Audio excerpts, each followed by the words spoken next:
What's up, everybody? Cinephile Mike here, and we are in season 4 of awards season reviews, counting down to the 98th Academy Awards in 98 days with 98 reviews. Quick reminder, if you don't want to miss any of them, you know what you got to do. Click that subscribe button. We are in our 8th theme week. It is Indie Week. This week is dedicated to films that are up for contention at the Independent Spirit Awards, which are coming up in a few weeks, and possibly some others. And this gives you a break if you're looking for a good watch that you might have missed from last year in the middle of all your Oscar watching. Moving along, today I am looking at A24's Friendship. Written and directed by Andrew DeYoung, the film played in theaters in May of 2025 after premiering at the Toronto International Film Festival in the fall of 2024. Craig Waterman, played by Tim Robinson, is a marketing executive going through a period of quiet unraveling.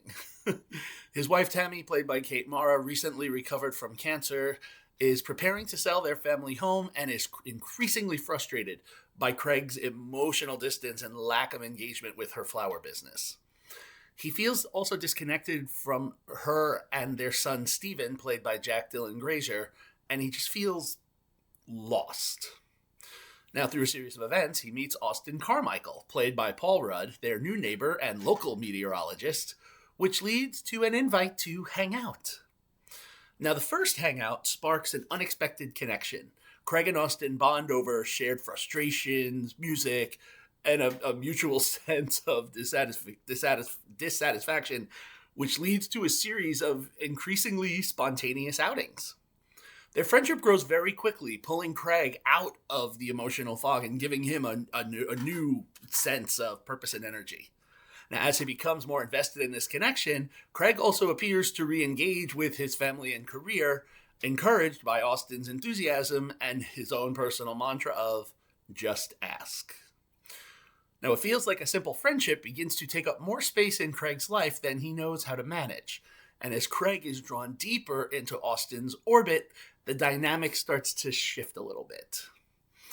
Attempts to integrate into Austin's wider social circle don't go as planned, and moments meant to bring them closer instead introduce a little bit of discomfort. Craig's desire to hold on to this connection leads him to making increasingly impulsive decisions, blurring boundaries and escalating situations that were once harmless. While Craig tries to reclaim the closeness he felt at the start of the friendship, the consequences of his action ripple outward and affect everything, including himself, which pushes him even more off balance as he tries to understand where things went wrong. This film, it's deeply uncomfortable by design, blending elements of black comedy and suspense in a way that keeps the audience constantly on edge. The situations escalate gradually, but the tone never lets you fully relax, creating a persistent sense of unease, even in moments that are played for humor. The film walks a careful line between absurdity and tension, allowing both to coexist without canceling each other out.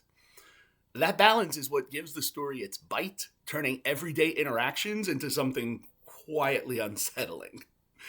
Tim Robinson's performance as Craig is key to that discomfort, surrounded by characters who feel grounded and a little more recognizably normal. Craig's behavior becomes increasingly strange in contrast. Robinson leans hard into the character's social awkwardness and desperation, making him both painfully cringeworthy and yet strangely sympathetic. Paul Rudd as Austin provides the perfect counterbalance to this. His natural everyman charm keeps Austin approachable and believable, grounding the film just enough so that Robinson's unraveling doesn't, tip into pure caricature. Together, it echoes a little bit, while not as extreme, a little bit of Cable Guy style dynamic. For those that remember that film, one person casually offering connection and the other clinging to it with an alarming intensity. Now, from a technical standpoint, the film quietly elevates itself beyond what could have been a throwaway dark comedy. Keegan DeWitt's score plays with tonal shifts, underscoring moments of joy and camaraderie before slipping into darker, more foreboding territory as Craig's fixation grows. Cinematographer Andy Radzewski's wintry palette really casts like a muted almost oppressive look over the film, visually reinforcing Craig's emotional isolation. Editor Sophie Cora keeps the pacing tight, allowing scenes to linger just long enough to have the discomfort sit there without overstaying its welcome. And you have some real strong supporting turns from Kate Mara and Jack Dylan Grazier, further anchoring the story.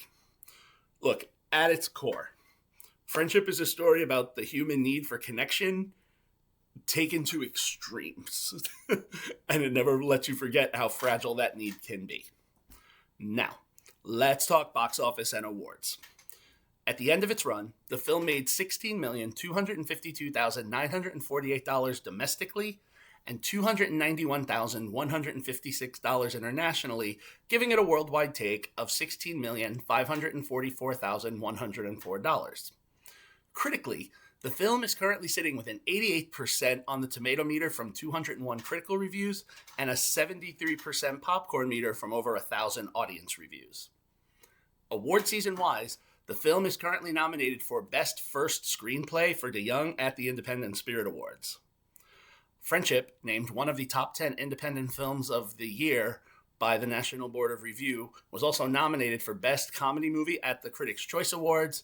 It was nominated for various prizes amongst critic circles and festivals, and it's also currently in the run for 2 Guild Awards, Casting Award in Comedy Film by the Casting Society of America, and Best Music Supervision for a Low-Budget Film by the Guild of Music Supervisors Awards. So where do I land? This film is interesting, and I believe it to be a unique 4-star watch. A bit divisive for the styling, but if you go in knowing this, I believe you will enjoy it a bit more. To catch this one, it's currently streaming on HBO Max. All right. Thank you all for joining me for episode 51 of Award Season Review Season 4. We've got 48 days to go, so stay with me. Make sure you like the video, subscribe to the channel, share it with your friends, drop your thoughts in the comments. You can follow me everywhere on social platforms, on Letterboxd, and of course, head over to cinephilemike.com for even more reviews and movie goodies. I'll be back tomorrow with the next review, but until then, this is Cinephile Mike saying take a break and watch something new.